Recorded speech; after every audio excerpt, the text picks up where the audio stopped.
actually going to work for you if you're trying to move in the C-suite, because they're always going to look at years of experience. Okay, so let me put it to you this way. If you don't pivot up the ladder, right, you don't update the brand. For those of you just joining, this class is in the link in my bio, and it's on a flash sale for $49.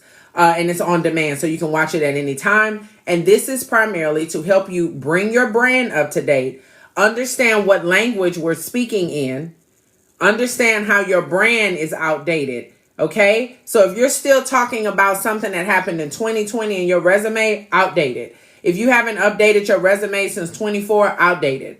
Another fun fact about ChatGPT is just as smart as you are. Okay, so if you're just asking it questions without context, it's not going to give you anything significant.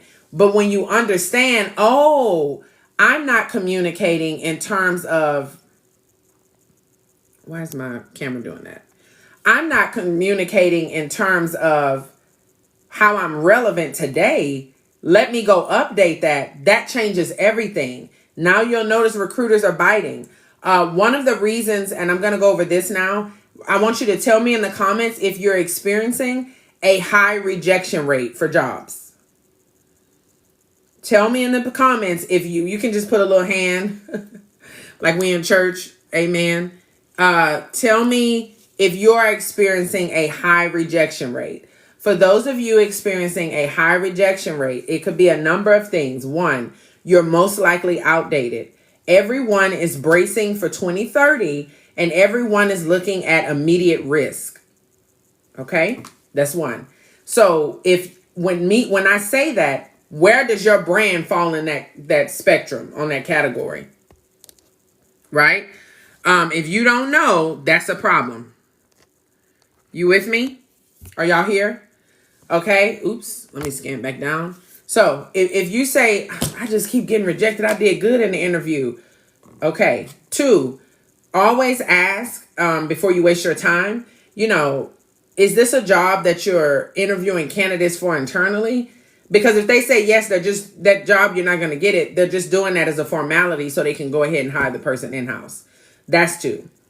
But the primary reason I see people of color with this issue in the job market is they are outdated and they are no longer capturing what they actually do in today's terms. So it goes back to that question, how has your leadership evolved in the past 2 years? Because when you look at how the organization is being shaped, y'all got a new CEO, you went through a merger and acquisition. Okay, when you go through mergers and acquisitions, you may not realize it, but you're also a part of that strategy as well. So if you tell me you work in supply chain, modernizing processes and creating a cohesion between teams to encourage engagement and avoid silos through a merger and acquisition. That's on brand right now. A lot of people are going to file for bankruptcy. A lot of companies are buying out. A lot of companies are doing this out of fear.